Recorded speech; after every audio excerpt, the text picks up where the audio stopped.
On l'a vu récemment, après l'explosion d'un colis piégé à Lyon, la police a très vite diffusé des images du suspect grâce à la vidéosurveillance.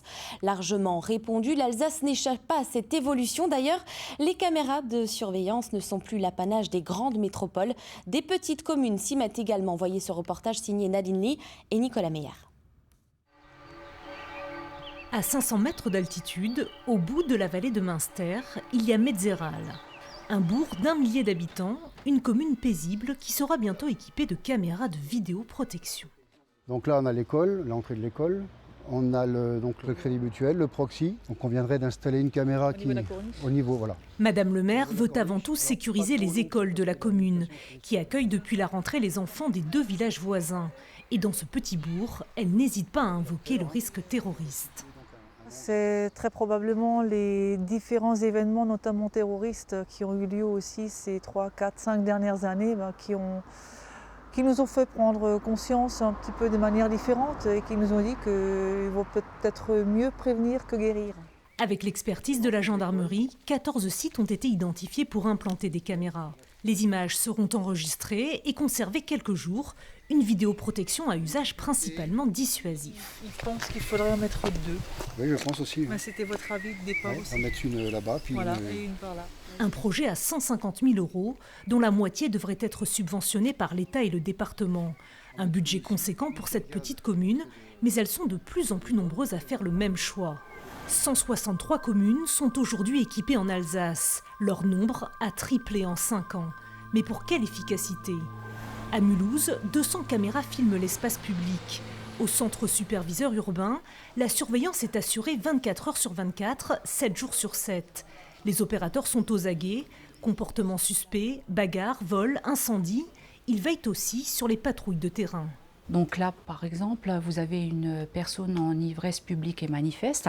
Donc une patrouille de police municipale a été dépêchée sur place et ils font leur intervention. Et nous, on apporte une aide visuelle au cas où cette intervention devait devenir un peu plus virulente. En 2018, 4804 faits ont été signalés par les opérateurs de vidéoprotection à Mulhouse. Un peu moins de la moitié ont été suivis d'une intervention. 380 ont fait l'objet d'une interpellation en flagrant délit. Pour la ville de Mulhouse, le bilan est positif. D'aucuns diraient que c'est un effet plumeau, c'est-à-dire que ça reporte la délinquance sur d'autres secteurs, mais il y a des délinquances qu'on ne peut pas reporter. Par exemple, les pickpockets sont là où il y a de la clientèle, là où il y a des magasins. Or, les magasins à clientèle ne bougent pas, et si vous implantez des caméras de vidéo, ça vous permet quand même de réduire considérablement le risque de se faire dépouiller. Côté police, même enthousiasme. Dans les enquêtes, le recours aux images de vidéoprotection est devenu systématique. Tout ce qui est commis sur la voie publique fait l'objet de réquisitions d'images de vidéosurveillance et permet une avancée réelle du travail d'enquête. Il y a quelques semaines, on a interpellé une bande de cambrioleurs dont les signalements avaient été récupérés par les services d'enquête grâce à des images de vidéosurveillance qui nous avaient permis ensuite de faire des rapprochements avec des témoignages de riverains et d'identifier les fauteurs de troubles. Un engouement que plus rien ne vient aujourd'hui contredire. Très décriée il y a une dizaine d'années, accusée d'empiéter sur nos libertés et notre vie privée, la vidéoprotection s'est banalisée. Une évolution logique pour ce professeur de droit. Aujourd'hui, nous nous mettons à nu devant les caméras. Ce sont les comptes Facebook, c'est Twitter, c'est Instagram. Nous nous mettons à nu par la possibilité qui est donnée de retracer nos faits et gestes avec le télépéage, avec les cartes bancaires, etc. Et donc, dans cette nouvelle situation, la vidéoprotection n'apparaît pas comme un dispositif réellement intrusif portant atteinte à la liberté des personnes.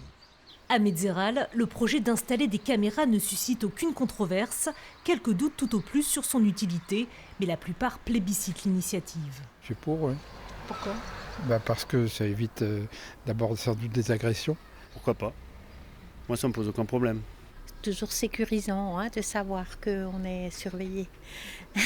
La municipalité prévoit de déployer l'ensemble des caméras d'ici 3 ans. Les toutes premières devraient fonctionner début 2020.